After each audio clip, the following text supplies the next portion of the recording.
What up, everyone, and welcome to the Social Room, where strategic networking meets insightful business conversations. I'm your host, Aiden Snell, and this show is designed to connect you with business leaders, visionaries, and entrepreneurs who are not only crushing it and making waves within their industries, but who might also just share the game that can take you to the next level. In each episode, we'll explore the stories of these business owners and how they're impacting lives. Who knows? You might just find your next big opportunity right here on this episode. So sit back, tune in, and let's get social. All right, guys, today we are joined by the one and only Tobias, founder of Barius, his company. Tobias, how are you today, man? I'm fine. How are you, Aiden? Happy to be here. Let's go. I'm happy to have you here, man. I'm doing great. Thanks for asking. Tobias, tell us about yourself real quick. Where are you from? What are you passionate about? So I'm born and raised in Germany, but located in Miami these days. And I'm passionate about companies, to be honest. I founded already 8 companies in my life. Still owning 3 of them, and 2 of them are somehow the same. One is located in Germany, in Europe, and is a consulting company mainly on digitalization, and the same in Miami. And the third is a small mobile app. But let's talk about Barius, the company I'm here with. Let's go. That's awesome, man. I love that. 8 companies. That's impressive, man. And you seem super young too. So sounds like you've been crushing it with these companies. I'm trying to take care of myself, you know. Maybe I'm not that young anymore, but at least I look like. That's the goal. I love it. That's awesome, Tobias. So listen, I'm glad again that you can make it on this episode. To start off, we're gonna get into the Power 5. I'm gonna ask you 5 power questions, Tobias. You're gonna give me your best answers, no pressure. You ready? Of course. All right. Question number 1: what's been your most valuable lesson from failure? Check first who you work with and what they offer. Is it real or is it a scam? This is often in an entrepreneurship, we are so motivated to do something, so it's easy to run into something that is not a scam, but often people don't do something that they don't know what they are really doing, and we're so motivated and hyped to do and go forward that we maybe forget sometimes to check and background check what is the offer. Yeah, no, that's good. If you had to start over, what's the first thing you'd do differently? Invest in sales, in my own sales, because this is always the biggest point. If you cannot sell to whomever, is not just that you want to sell a product, is you want to sell an idea, sell an idea and business opportunity, whatever it is. If you cannot communicate what you're doing, everyone else has difficulties to work with you or understand with you. And it's not even that I want to sell maybe something, but communication is vital there. If I cannot say what I'm doing, how should a potential customer understand what I'm doing? So good. What's the best investment you've made in your business? Somehow the same. In investing in sales, in myself. I'm currently doing my DBA in the Golden Gate University, and that is not cheap, but it is absolutely worth the money. So invest in education, in somehow in whatever form, but of course in how I can improve myself and how can I improve the life of my clients. Nice, Tobias. If you could master one skill, what would it be and why? Currently, I'm trying to do it is business analytics, and I'm on my way there, because these days is all about data and data driven. I'm very working a lot with AI and digitalization. And if a company, even a small company, don't have the data and don't understand what the data is about, we're like there's not a lot of room for growth. And it's even for small companies, there's not necessarily that they have all the data, but they need the knowledge, and often it's a blur. And that is what I'm trying to go through, and that is what I'm trying to go with my consulting. Show the people. Give the people clarity, show them the next steps, and that is so vital for them and for myself as well. Therefore, business analytics is a very important step these days. Last question for you, Tobias. What's your proudest moment in business so far? start. Every time I start new, I'm proud of myself. Is scaling something is amazing, is an amazing feeling, but the fear of failure is the strongest in the beginning now. And to do the first step, no matter what you do, if you start a new business, if you start a new project, or you learn a new ability, to start has a lot of energy, a lot of positive energy, but you have to put in something to do it, and that you can always be proud on do something new. I love it. That's awesome, man. Well, you crushed the Power Five. That concludes that segment. I think there's a lot of value in those answers, man. You did a really great job. So now I want to dive deeper, Tobias, into your company, Barius, right? Um, how did you get started in this space? Tell me a little bit more about what you're doing with Barius. So I'm an entrepreneur, and I always had some problems with understanding what is the market, what shall I do, how shall I do some things. I had to learn a lot, and I started companies in food industry, in fashion, in like a restaurant, software, like you name it somehow, and it is always a topic is always to communicate correctly and then follow the project line. That is, if you start a new company, it's like a project. You have a specific line that you have to follow, a specific plan that you have to follow, and it's not always that easy, because in an entrepreneur's life things come and go like super fast, and every day something new, and it's like a roller coaster every day. So when I figured it out that by the way, I'm an industrial engineer. So I'm on one hand I'm an engineer, but also a project manager, and trained to do that. And over the years, I learned how to bring project management, especially for enterprises, together with entrepreneurship and smaller companies. So I sat with a good friend of mine.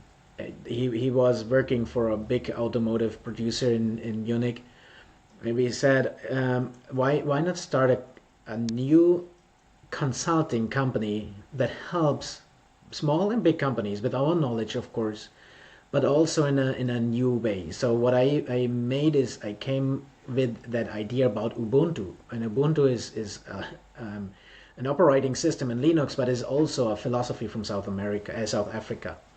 And it is that about that we are all one entity, that we are all together, and we have to work together. So my idea was to create a consulting company that implements that with the consultants, but also with the customers. And so we had a new idea about how to organize the company. Meanwhile, we brought in business knowledge and project management knowledge, and we said, okay, let's start with Barius as a company. And over the years, we focused more and more on digitalization. We are experts in automation, in RPA, robotic automation, and IT project management. And then AI came across, and I started to scale the company and to go more fast, helping companies with IT, with their automation, to figure out what is efficiency in processes, how to implement new processes, and to create real value for the companies. And in some point, my partner decided to focus more on his family and his small daughter, and that was great. And I said, okay, I want to expand in Europe and in US. So I went to US, like started the same company there again, and went on US market as well. And now I figured out, sorry, let me just to conclude that. Then I figured out, okay, that what companies these days need is consulting, of course, but it is consulting often takes a lot of time and costs a lot of money.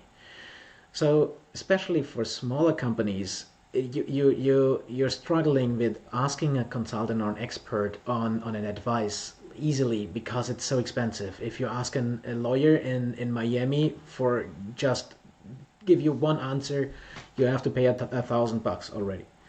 So for small companies that are already struggling with bringing money in, how shall they spend that much money on consulting? And I had somehow the same problem. I don't like that consultants usually they come in, they analyze the whole company, all processes, and they charge you thousands and thousands of dollars just to tell you afterwards what you already know.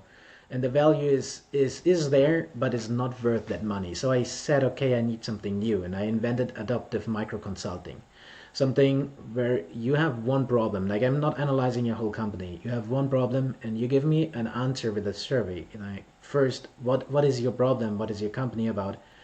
I analyze that, and in 1 or 2 hour session we solve that problem for you. Afterwards you go out and you have clarity and you know exactly the next steps that you want to do, and you don't have to pay thousands of dollars. You just know what to do and you're good to go.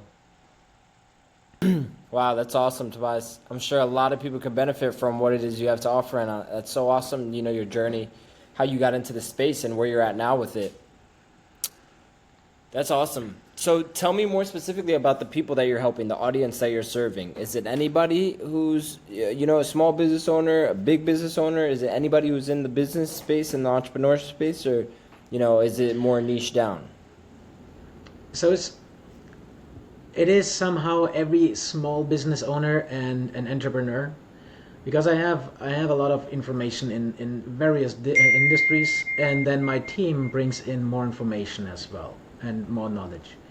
With the companies, with big companies, we have our IT project management knowledge, but usually a big company, let's say a global player like BMW, they don't need that. As a company, they have their consulting companies, and it's not necessary for them. Maybe a department head, and this is what we had before, is maybe a department head said, okay, I have this project and I don't know how to continue. I cannot call the big ones in, so I ask you for a short advice. But the main customers are small business companies, small business owners that have, like, either solo entrepreneurs. Usually they don't have someone to talk about something, to discuss what is the next steps, but also companies with up to 50 employees that just say, okay, we're struggling with digitalization these days, we're struggling with finding the right workforce, can you please help us? Let's talk about what is there, and you give us some insights, you give us some ideas, and they are good to go. Amazing. So, more specifically, what is it that you feel like this audience, these companies that you're helping out with, what are they struggling with? What are those pain points and those problems that you really come in and solve? So what they usually have is a fog somehow. They missing clarity these days. Where shall it go? And, like, what is the next step they should do? Shall they invest in a new software? Shall they employ a specialist? Shall they maybe like fire half the half the workforce to have more money? Shall they continue the work or not? But what they all have in common is like they missing clarity. There is open questions, and they don't want to answer them by themselves. They don't want to just trust their gut feeling. They want to have a second opinion, or they don't know. For example, you scale your company and you have to implement a new ERP system, and this is the first time you hear about ERP. I have no idea what it is, and what it is for is just someone told you, hey, you need that to scale your company, and then they need clarity. They come to me, or they want to know more about AI. Like AI, everyone talks about Gen AI, like generative artificial intelligence, and how can I use that in my company? How can I be more efficient with that?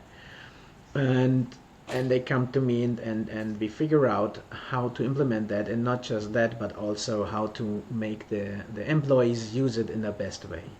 Or they have so many processes that they don't even know anymore what they do, and they either have to get more efficient, or they have to want to automate. Usually we make the processes more efficient. First we find out what are the processes, then we make them more efficient, and then we automate them as good as we can to free more time. Wow. It's so interesting to hear all of this. It's so intriguing how you can come in and no matter what type of business you own, you're most likely facing one of those problems if you're looking to scale. Especially the small business owners who they don't know what questions to ask themselves in order to get to the next level. And I'm sure one of the things that's holding them back, like you said, from growing is the fact that they're not tracking stuff in their business, right? And so I'm sure Data. that's one of the things that you help out with. What should every business owner be tracking in order to get to the next level, in order to grow efficiently? Their costs. Somehow the money that is the most important, and it's easy if, especially if you have good founding, is easy to spend money and say, okay, that will work out somehow. Well, no, it's every single dollar that counts. And I'm like, it's not maybe I'm German, maybe I'm a little too strong on that. But what I see in US is that people throw the money around, and in some point they don't have it anymore, and they wonder why. How could that happen?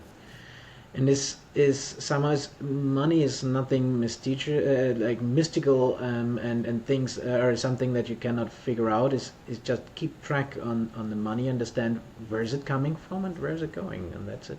Yeah, that's good. I'm also curious to know, you mentioned something about like processes and automations, right?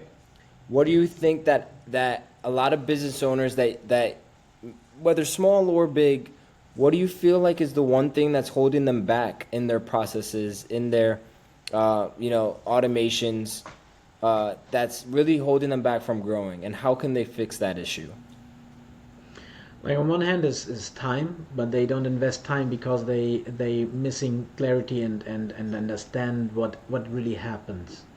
So they don't trust the processes, they don't trust the IT behind because they don't understand what it is.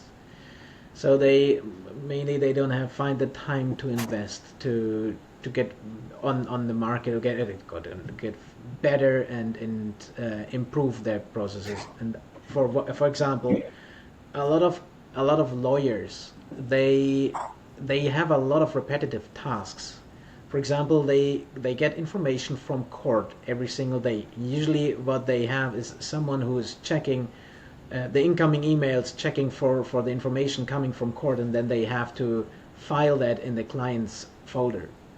So there's someone reading the same kind of files over and over again, just reading, okay, who is it about and what is the file about, and then they save it. But there is potential, human potential, that could be used for something else. But first, these lawyers, they are booked out. They don't have time for invest. How could I make this process better? How could I streamline everything? Is they get enough money, and somehow they say, okay, I will just employ someone and this person will do it. Instead, you could easily automate that. We can easily, with an AI, read what is in these documents, and you don't even have to have that in with ChatGPT, for example. You don't have to fear that all the data goes outside in a cloud and someone else reading with you. Like, you have these AIs that run in your system, and you analyze these incoming emails and automatically save them in the correct folder. Saves thousands of dollars per year. It's just they often don't know that is possible, and they don't need, because they have the money for now. The thing is, as I said before, is easy. If you have enough money, you throw it at everything. But as soon as the market goes down and things get a little more tough, then money becomes a problem. And if you don't have your processes under control, you will have a big problem. That's so interesting. So when it comes to working with you, Tobias, and your company, what is that process look like, right? You come in, and what are the steps in order to get a company from, in the situation they're in? And I know it probably varies depending on whether it's a small company or a big company, but more or less, like, what does that process look like when working with your company? So let's focus on adaptive micro consulting. How is that looking at? So you have one problem and say, okay, what is it? So you get a survey from me. You fill that survey out. That you explain, okay, who are you, and what is the problem, and where would you like to be? So we analyze that, and then we have a 1 or 2 hour session to solve that. Afterwards, you might say, okay, we figure out that there should be that you should have more efficient processes in whatever form. But you say, okay, I don't know enough about process management. I don't want to learn it. Please, can you do it? So that would be a classic a case where we do the follow-up as well. Like not just explaining you, okay, check these processes. You can make them more efficient by these steps. Is also you say, okay, I don't have the time. I want you to do that. And then what we do is we analyze, of course, again in more in depth. We find we start a strategy with you how we create this whole project. So you have a full strategy. Where are you now? Where you want to be? Then you have the project plan. How this will go off. You will have your weekly meetings. And every follow up, like it depends highly on, of course, on the project itself. But after the time that we will have to invest, let's say 2 months for check the processes, streamline them, and then automate them. After 2 months, you're good to go, and we will follow up a few months after to see everything is fine, everything worked out. But somehow that's it. Projects like this, all of projects they demand that every client is working with us. So what happens a few like, to be honest, a lot is that we can explain, okay, what should be the solution, how it looks, what is the next steps. But then the client says, okay, you do that, and I don't have time to help. I don't have an employee. I'm not there. But the problem there is we cannot help your company if you're not invested in, and if you cannot spend the time and show us. Like I had recently a project where I was waiting for the credentials to get into the system for three weeks. And that, of course, that doesn't work.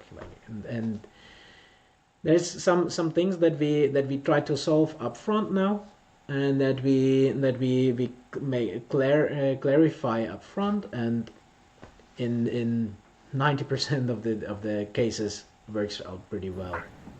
Nice. Yeah. That's awesome. So tell me what happens, Tobias, if people ignore these pain points, these problems, right? They don't have efficient processes, automations. Maybe, they don't know that they're stuck or how to get out of being stuck, or they have so many processes they don't even know what they do anymore, right? Like, what happens if these companies ignore what it is that you have, and that you can solve? So mainly about AI these days. A lot of people are scared about that, and they don't have to. It would can help a lot of people and a lot of companies. But what happens if they ignore what happens right now in the market, or if they ignore that they are not on top of their processes, is that they get stuck and they stay stuck. And there's a saying, like, if you don't move, you go backwards.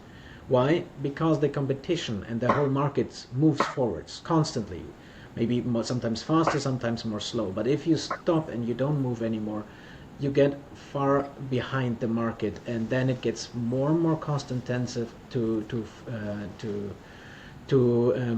pick up with the market again, because you lose your customers, and that usually is not happening right away. So in the beginning, nothing happens. You still have your customers that are there for a long time, and you think everything is fine. But in some point, and it's usually when it is too late, they will break away. So when you realize, hey, I'm losing customers, that is far too late already. Now, of course, it's never too late that you cannot do something, but it gets really costly to follow up.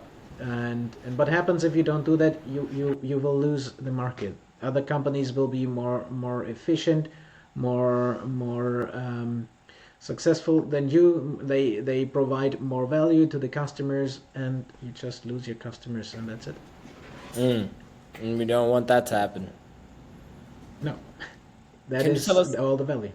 Yeah. Can you tell us about some success stories about your clients and some of the transformations that they experience as a result of working with you? Yeah, of course. One would be a healthcare provider, for example.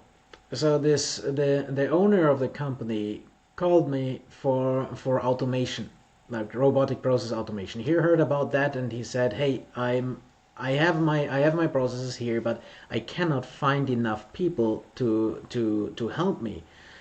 So they, and as a healthcare provider, they have a lot of administration work and a lot of physical work, like the actual work that a doctor is doing. And you cannot find either like the experts for like the doctors on one hand, but also the administration experts.